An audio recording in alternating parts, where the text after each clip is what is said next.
হুফারিন নার। দুনিয়া থেকে যারা চলে যায় তাদের কবরের দুইটা অবস্থা হয়।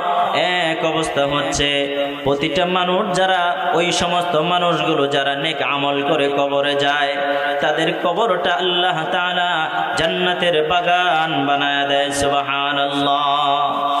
আর যারা গুনাহ করে কবরে যায়, গুনাহ নিয়ে যারা কবরে যায়, আল্লাহর পয়গম্বর বলেন আও হুফরাতুম মিন হুফারিন নার, গুনাহগারের কবরটা একটা জাহান্নামের গর্ত হয়ে যায়।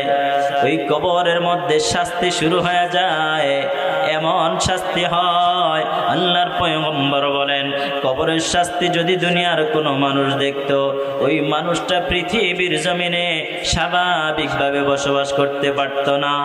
প্রতিটা মানুষকে যেহেতু কবরে যাইতে হবে, মৃত্যুর আগে কবরের সামান গোছানো প্রয়োজন।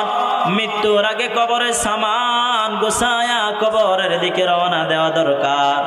আল্লাহ রাব্বুল আলামিন পৃথিবীর সব মানুষগুলোকে সতর্ক করে বলেন ইয়া আইয়ুহাল্লাযীনা আমানু কু আনফুসাকুম ওয়া আহলিকুম নারা, হে ঈমানদারেরা তুমি নিজে জাহান্নাম থেকে বাঁচো এবং তোমার পরিবারকে জাহান্নামের আগুন থেকে বাঁচাও।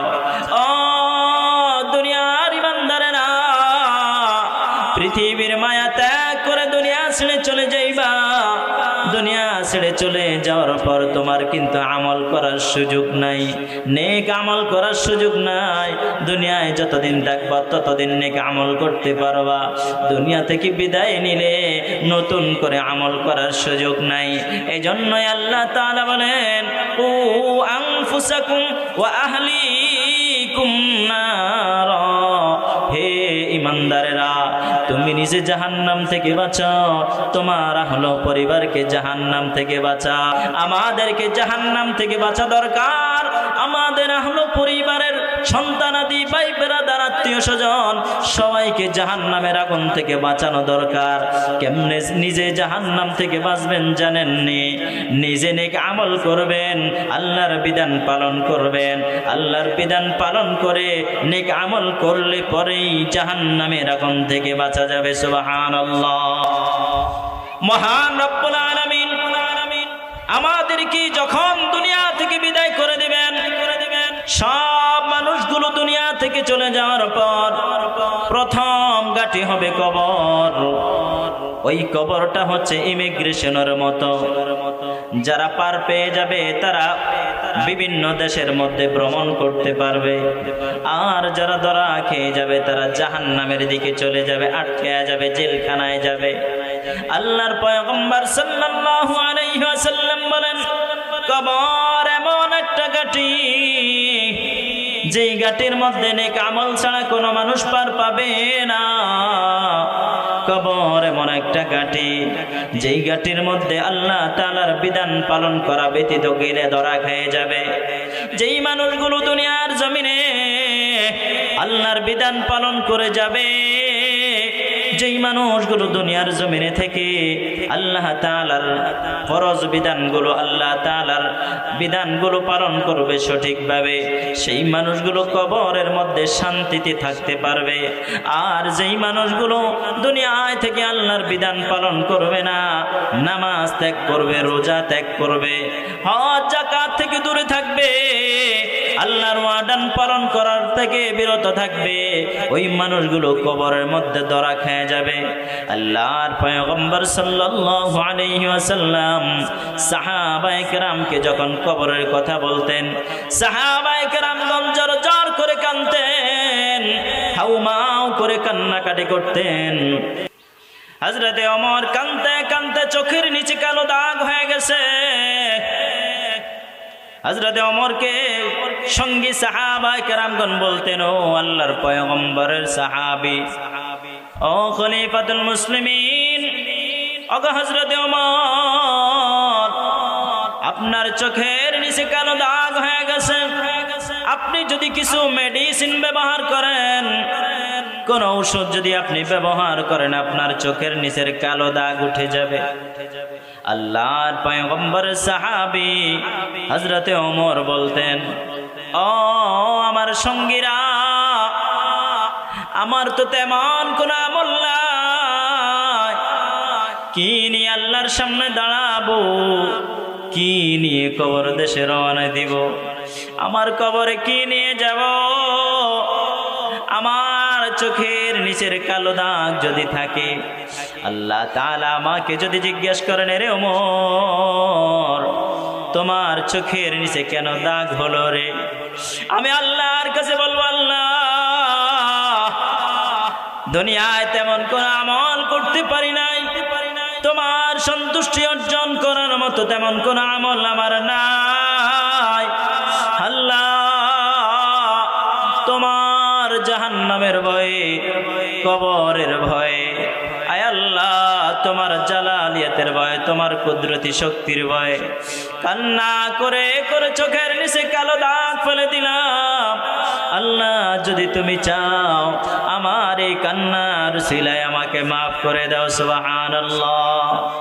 আমার ভাইরা, আমার বোনেরা, যেই ওমরের জন্য আল্লাহর পয়গম্বর জান্নাতের ঘোষণা দিলেন, আল্লাহর পয়গম্বর বলেন, এক নম্বরে হযরতে আবু বকর জান্নাতি, দুই নম্বরে হযরতে ওমর জান্নাতি। যেই ওমরের নামটা জান্নাতীদের তালিকায় দ্বিতীয় নম্বরে চলে আসলো, ওই হযরতে ওমর কাঁদতে কাঁদতে চোখের নিচে কালো দাগ ফেলে দিলেন। আর আমরা এমন দুনিয়ার জমিনে বসবাস করি, 24 ঘন্টা গুনার মধ্যে আমরা কাটায় দেই, আমাদের তেমন কোনো আমল নাই, তারপরেও হেসে খেলে আমরা দুনিয়ার জমিনে সময় কাটাই। কি নিয়ে কবরে যাব? কবরের মধ্যে কি নিয়ে আমরা যাব? আল্লাহ তাআলার কাছে আমরা কি নিয়ে দাঁড়াবো? কবরে যদি আমরা ধরা খেয়ে যাই, পরকালীন সব ঘাটিগুলোতে আমরা ধরা খেয়ে যাব। কবরের চিন্তায় সাহাবায়ে কেরাম এত কান্নাকাটি করতেন। হযরতে খাদিজা রাদিয়াল্লাহু তাআলা আনহা কবরের ভয়ে, কবরের চিন্তায় এত বেশি কাঁদলেন, এত বেশি কান্নাকাটি করলেন, কিতাবের মধ্যে পাওয়া যায় মৃত্যুর পূর্ব মুহূর্তে হযরতে খাদিজা রাদিয়াল্লাহু তাআলা আনহা অনেক বেশি কান্নাকাটি করতেছেন। আল্লাহর পয়গম্বরের ছোট্ট কন্যা হযরতে ফাতিমা রাদিয়াল্লাহু তাআলা আনহা মায়ের কান্না দেখে স্থির থাকতে পারলেন না, পেরেশান হয়ে হযরতে নবীজি মুহাম্মদুর রাসূলুল্লাহ সাল্লাল্লাহু আলাইহি ওয়াসাল্লামের কাছে গিয়ে বলেন, আব্বা জান, আমার মা খাদিজা এত বেশি কান্নাকাটি কেন করতেছে? ও আব্বা জান, আমার মাকে থামান, আমার মার কান্না আমি সইতে পারি না। আল্লাহর পয়গম্বর হযরতে খাদিজা রাদিয়াল্লাহু তাআলা আনহার কাছে বললেন, ও খাদিজা, কেন কান্দো, কেন কান্দো? কি এমন হলো, কেন তুমি এত কান্দো? হযরতে খাদিজা রাদিয়াল্লাহু তাআলা আনহা কান্না করে করে বলেন, ও পয়গম্বর, কবর দেশের দিকে আমি রওনা দিলাম, জানি না আমার কবরে কি অবস্থা হবে, আমি কবরের মধ্যে মুক্তি পাবো কিনা জানি না, কবরের আযাব থেকে আমি মুক্তি পাবো কিনা জানি না। ও পয়গম্বর, আমার তো তেমন কোন আমল নাই, আল্লাহ তাআলার কাছে মাপ পাওয়ার মতো তেমন কোন আমল আমার কাছে নাই। পয়গম্বর, কবরের চিন্তায় আমি কান্দি। আল্লাহর পয়গম্বর বলেন, ও খাদিজা, তুমি তো সেই মহিলা যাকে স্বয়ং আল্লাহ তাআলা সালাম পাঠিয়েছেন। সুবহানাল্লাহ। ও খাদিজা, তোমার মর্যাদা তো বেশি, তোমাকে আল্লাহ তাআলা সালাম পাঠাইলেন, কান্না করিও না। আল্লাহর পয়গম্বরের কথার পর হযরতে খাদিজা রাদিয়াল্লাহু তাআলা আনহা বলেন, ও পয়গম্বর, একটা শর্তে আমি কান্না থামাইতে পারি। ও পয়গম্বর, আপনি যদি আমার সাথে কথা দেন, আপনি আপনি যদি আমার সাথে ওয়াদা দেন, আপনি যদি আমার দেওয়া ওয়াদা পালন করেন, তাহলে আমি কান্না থামাইতে পারি। আল্লাহর পয়গম্বর জিজ্ঞেস করেন, ও খাদিজা, কি এমন কথা দিতে হবে তোমাকে, কি এমন ওয়াদা দিতে হবে? হযরতে খাদিজা রাদিয়াল্লাহু তাআলা ডাক দিয়ে বলেন, ও পয়গম্বর, আপনি বলেছেন প্রত্যেকটা মানুষ যখন কবরে যাবে, কবরের মধ্যে মানুষদেরকে শাস্তি দেওয়া হবে।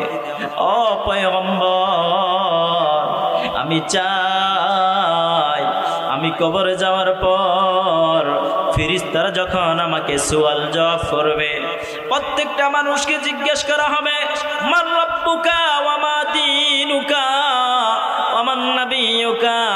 ও পয়গম্বর, আমি জানি কোন মানুষ নেক আমল করে কবরে যদি না যায়, তাহলে এই প্রশ্নের উত্তর দিতে পারবে না।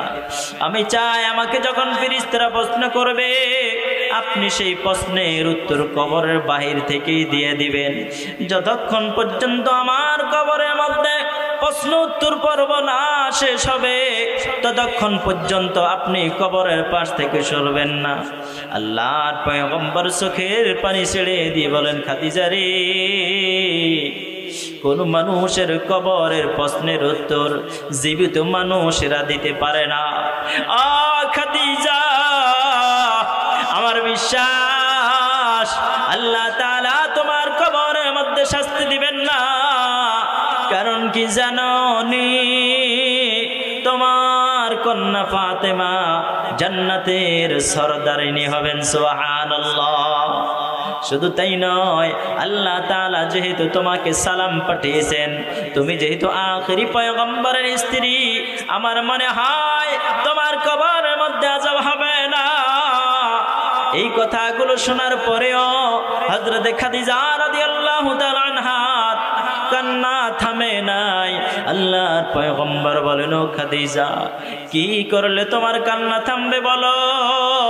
হযরতে খাদিজা রাদিয়াল্লাহু তাআলা বলেন, ও পয়গম্বর, আমার একটা দাবি আপনি রাখেন।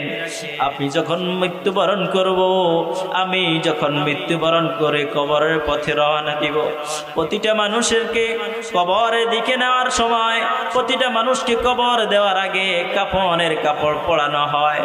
ও পয়গম্বর, আপনার কাছে অনুরোধ, আপনার গায়ের একটা জামা দিয়া আমি খাদিজাকে কাফন পরায় দিবেন। আল্লাহর পয়গম্বর জিজ্ঞেস করেন, ও খাদিজা, আমার জামা দিয়ে কেন তোমায় কাফন পরাবো? আমার জামা দিয়ে কাফন পরালে কি এমন লাভ হবে? হযরতে খাদিজা রাদিয়াল্লাহু তাআলা আনহা বলেন, ও পয়গম্বর, আমার বিশ্বাস আমার গায়ের মধ্যে আপনার জামা যদি থাকে, আল্লাহর পয়গম্বর সাল্লাল্লাহু আলাইহি ওয়াসাল্লাম হযরতে ফাতিমাকে ডাক দিয়া বলেন, ইয়া ফাতিমা আনকিজি নাফসাকি। এ ফাতিমা, তুমি তোমাকে নিজেকে বাঁচাও, তুমি তোমার নিজেকে নিজে বাঁচাইতে হবে। কারণ কবর দেশে কোনো পরিচয় চলে না, কবর দেশে কোনো পরিচয় দিয়ে মুক্তি পাওয়া যায় না, কবর দেশে অর্থ সম্পদ দিয়ে মুক্তি পাওয়া যায় না, কবর দেশে কোনো ক্ষমতার বলে মুক্তি পাওয়া যায় না। দুনিয়ার কোনো শক্তিশালী মানুষ নিজের শক্তির বলেও কবর দেশে মুক্তি পেতে পারে না। আল্লাহর পয়গম্বর বারবার মানুষদেরকে বলেছেন, সাহাবায়ে কেরামদেরকে বলছেন, আল কবরু রাউদাতুম মির রিয়াদিল জান্নাহ আও হুফরাতুম মিন হুফারিন নার। পৃথিবীর মানুষগুলো যখন কবরে যায়, প্রত্যেকটা মানুষের কবরের দুইটা অবস্থা হয়। এক নম্বর অবস্থা হলো, যারা নেক আমল করে কবরে যায়, নেক আমলওয়ালা মানুষদের কবরটা আল্লাহ তাআলা জান্নাতের বাগান বানায় দেয়। আর যারা গুনাহ নিয়ে কবরে যায়, আল্লাহ তাআলা তাদের কবরটাকে জাহান্নামের গর্ত বানায় দেন। কারো কারো কবরের মধ্যে দুনিয়ার জমিনে শাস্তির নিদর্শন দেখা যায়, কারো কারো কবরের মধ্যে ভয়ঙ্কর সাপের উপস্থিতি পাওয়া যায়, কারো কারো কবরের মধ্যে ভয়ঙ্কর আগুন দেখা যায়, আরো বিভিন্ন প্রকার শাস্তি দুনিয়ার জমিনে অনেক মানুষ দেখেন। আমার মায়েরা, আমার বোনেরা, কবর দেশে যেহেতু আমরা রওনা দিলাম, কবরের সামান নিয়ে আমাদেরকে কবরে যাইতে হবে। আল্লাহ তাআলার কাছে, আল্লাহ তাআলার প্রিয় হতে হলে, কবর দেশে মুক্তি পাইতে হলে অবশ্যই আল্লাহ তাআলার বিধানগুলো সুন্দরভাবে পালন করে কবর দেশে রওনা দিতে হবে। আল্লাহর বিধান পালন ব্যতীত কোনো মানুষ কবর দেশে মুক্তি পাইতে পারে না, কোনো মানুষ জাহান্নাম থেকেও মুক্তি পাইতে পারে না। আল্লাহর জাহান্নাম থেকে মুক্তি পাইতে হলে অবশ্যই দুনিয়ার জমিনে থেকে আল্লাহর বিধান পরিপূর্ণভাবে পালন করতে হবে। আল্লাহ তাআলা আমাদেরকে পরকালীন সামানা গোছায়া আল্লাহর বিধান পালন করিয়া পরিপূর্ণ ঈমানদার হইয়া কবর দেশে যাওয়ার তৌফিক দান করুন। সকলে বলি আমিন।